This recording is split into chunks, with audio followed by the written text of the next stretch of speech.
I witnessed an accident right in front of me, and I couldn't just ignore it. However, my boss, Mr. Johnson, said something unbelievable. You're saying it's okay to be late for the meeting. Is that your attitude towards work?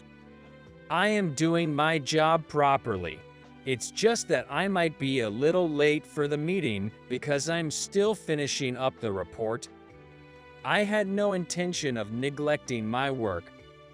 Right now, I just can't ignore the person in trouble in front of me. Then do as you please. You're fired. We don't need incompetence. Don't ever come back. My plea didn't reach him. The phone call ended, and I was suddenly fired from the company. I was just looking up the nearest hospital on my phone. A line of black luxury cars was parked right in front of us. What's this? Then a man emerged from one of the cars. Are you all right, Miss Ashley? My name is John Miller, 35 years old. I work for a stationery manufacturer. Ever since I was a kid in elementary school, I loved collecting pens, erasers, notebooks, and just looking at them.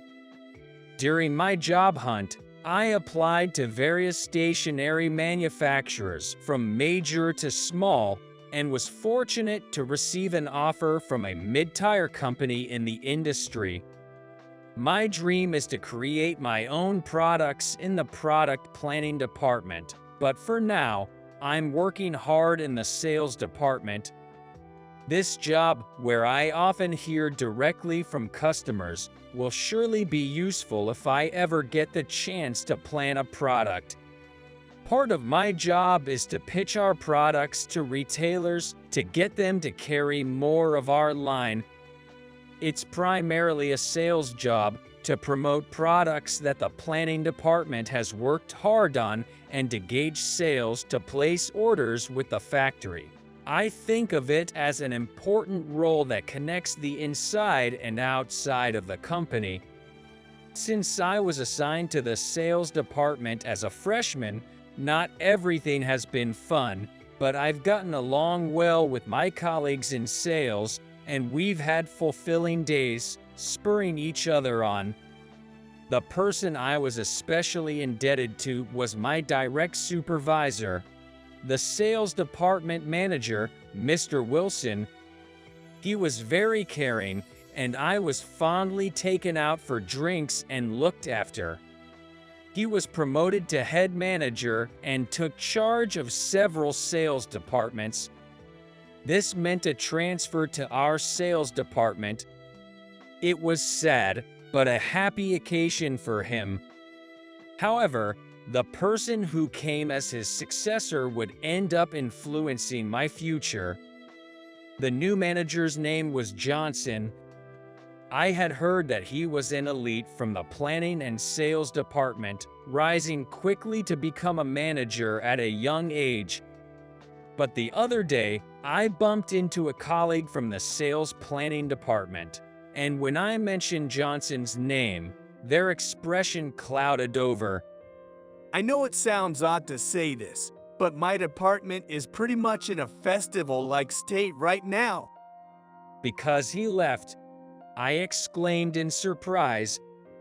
Hey, what if he hears you? Well, he was quite tough, you know. Several people quit because of him. Wow, that's intense. Make sure he doesn't set his sights on you. I was told this with a serious look, but I was still skeptical. However, on the day he arrived, I painfully realized the truth of those words. I'm Manager Johnson. Nice to meet you. From now on, we'll have weekly regular meetings and sales meetings. Attendance is mandatory. Everyone, clear your schedules. The room buzzed at his words. Under Wilson, we had monthly regular meetings and bi-weekly sales meetings. If there were no agenda items, we'd handle things via email or postpone to the next month. Being flexible, we were all busy with client visits and product ordering. Especially for regular meetings, we managed everyone's schedules on a departmental PC, and Wilson had reduced unnecessary meetings by having us just check there. I tentatively raised my hand, wondering if Wilson's handover was incomplete. What is it? Wilson had us manage our schedules on the PC, and we were moving towards canceling regular meetings. Wilson, I'm the manager of the sales department now. He frowned and looked at me sharply. My colleague's words flashed through my mind. It was too late when I realized my mistake. Miller, is it? You've got guts to oppose me. I felt my blood running cold. From that point on, he started targeting me for everything. Miller, what's with this meeting material? I rushed to hand him the materials I'd worked on until late the previous night. Submit these before being asked, slacker.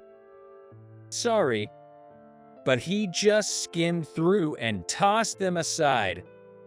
I was exhausted from my sales duties and the unreasonable meeting preparations he demanded. Miller, are you okay? You look pale. A colleague at the next desk asked me with a worried look. Just stayed up late yesterday. Miller, if you've got time for small talk, get out and visit the clients. Yes, I'm on it. I left the office as if fleeing from Johnson. I took a deep breath outside. Inside, I felt suffocated by his unpredictable demands. Why did this happen? I started walking to a client, but my mood didn't lift. I wondered if there was a way to change this situation. Sighing heavily, I headed towards the train station. I took a shortcut through a narrow alley. Suddenly, I heard a crash. Startled, I looked up to see a car had just hit a utility pole right in front of me. There was no one else around. It seemed to be a solo accident.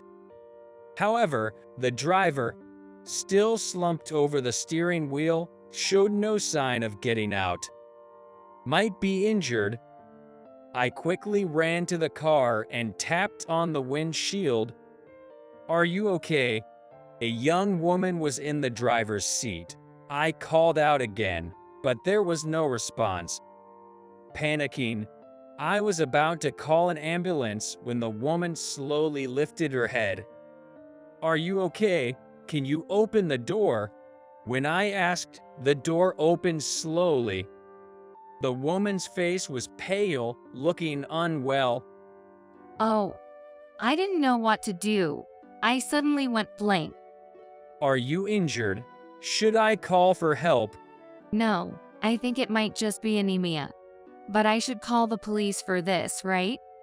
She was responding coherently, which relieved me a bit. She didn't seem to have any major injuries. It's a weird time to notice, but she was quite beautiful.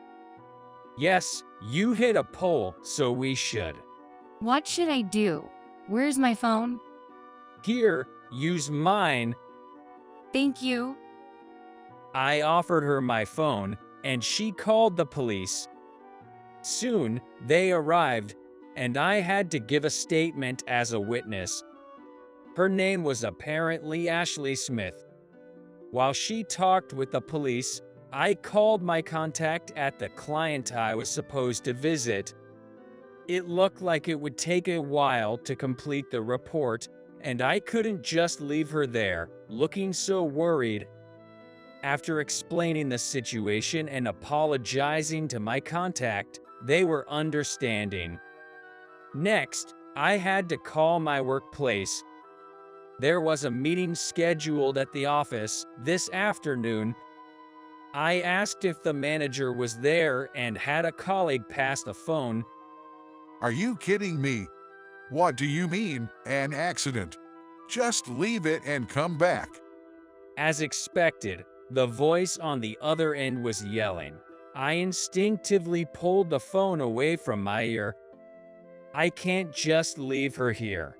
So you're saying you're okay with missing the meeting? That's your work attitude? I'm doing my job, just that the report is taking a while and I'll be late for the meeting. I wasn't neglecting my work. I just couldn't leave someone in trouble. Then do as you like. You're fired. Don't bother coming back. He didn't hear my plea. The call ended abruptly and I was suddenly out of a job. Fired. I was dumbfounded. I expected to be yelled at, but getting fired was a shock. Noticing my exhausted state, Ashley spoke to me. I heard your phone call. Are you really fired? Because of me? No, it's okay. I'm sorry to have worried you. I looked at her, trying to hide my confusion. I never really got along with my boss.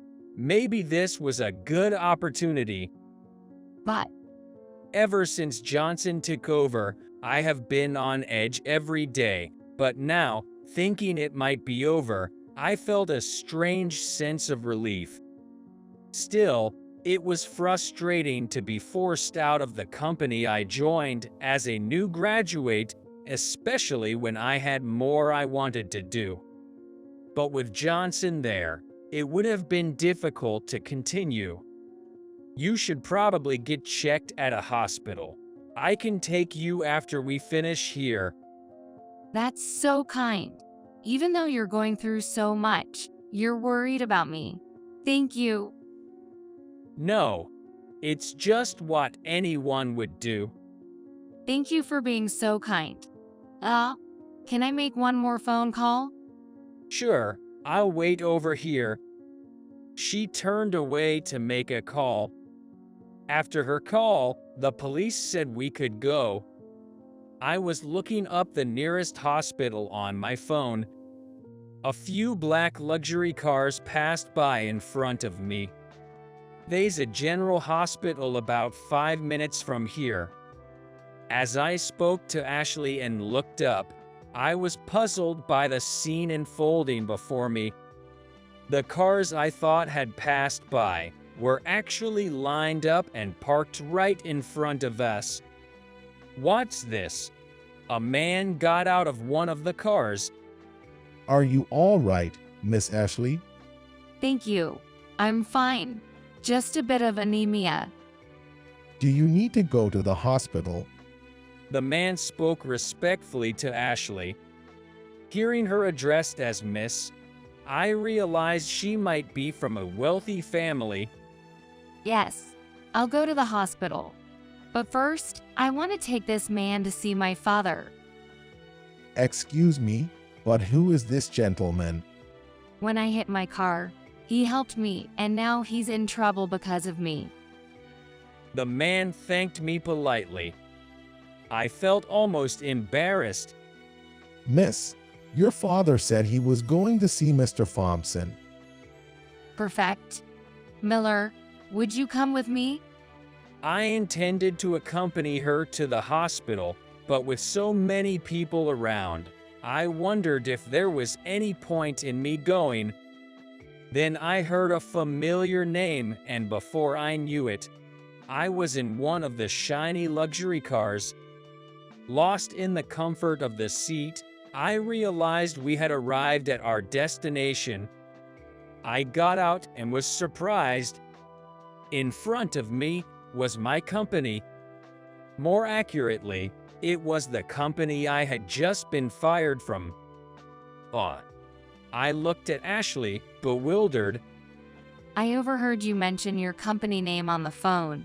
I've known my Uncle Thompson since I was a child. I recognized the familiar name, Thompson, as in President Thompson of my company. Yes. My father is apparently here to see him. May I introduce you? Your father, could he be? There is a company, name is MT Corporation, which is the leader of stationery manufacturer. Their president is very famous, and his family name is Smith. Staggering in front of the company, I followed Ashley, feeling almost turned upside down. An employee at the reception, unfamiliar with the situation, looked at us curiously but led us to the president's office. Inside, there were President Thompson, President Smith, whom I had only seen on TV, and Johnson, trembling and pale-faced. Ashley, are you okay? Any injuries? Sorry for the sudden visit. I'm fine. This man helped me. No, I didn't do anything. I just happened to be there. I stammered in front of the two influential figures. If you were not there, I would have panicked and not known what to do. Thank you so much. Thompson, you have a good employee. Right? But because he helped me, he got fired. Ashley dear, I was just hearing about that. A manager doesn't have the authority for that. Johnson seemed on the verge of collapsing under President Thompson's glare. I was only admonishing him for his attitude towards work. You said I'd be fired if I was late for the meeting, didn't you? Quiet, you, shut up. Johnson yelled at me, and I clammed up. You always yell at employees like that. I hear? I have to properly point out their mistakes. His eyes darted around, struggling to defend himself. President Thompson's questioning continued. What about Miller's overtime this month? Glancing at me, Johnson replied, I told him to go home early, but maybe he's slow at his work. That's not true. My overtime till last month was normal. It's all the extra work from him recently. I retorted, and Johnson glared at me sharply. I asked him to prepare meeting materials, but they shouldn't take that long.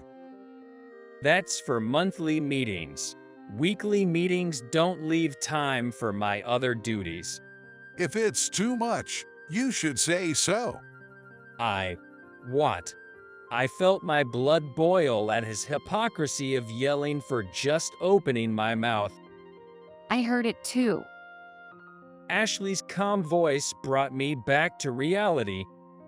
He told you to leave me and come back, but Miller said he couldn't just leave me.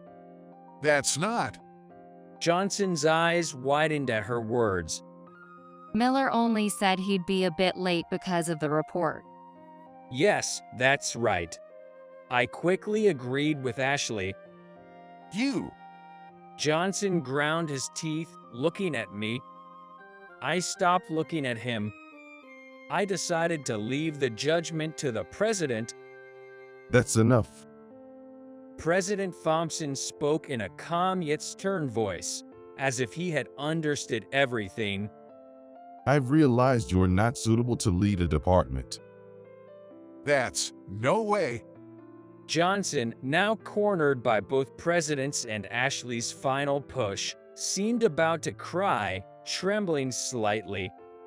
The man who always lorded over and yelled at me seemed almost unreal now. Your punishment will be decided later. Leave now. Yes. Johnson's voice was barely audible as he left the president's office with unsteady steps. Smith, Ashley, I apologize for the inappropriate behavior of our employee. And Miller, what you did was admirable. I'm proud of you. Mr. President, does this mean? Miller isn't fired, right, Uncle Thompson? Ashley asked for confirmation. Of course not. We need you to carry our company on your shoulder. Thank you very much. Ashley smiled at me warmly. That's how I was saved from being fired. Johnson was demoted and transferred out of the sales department.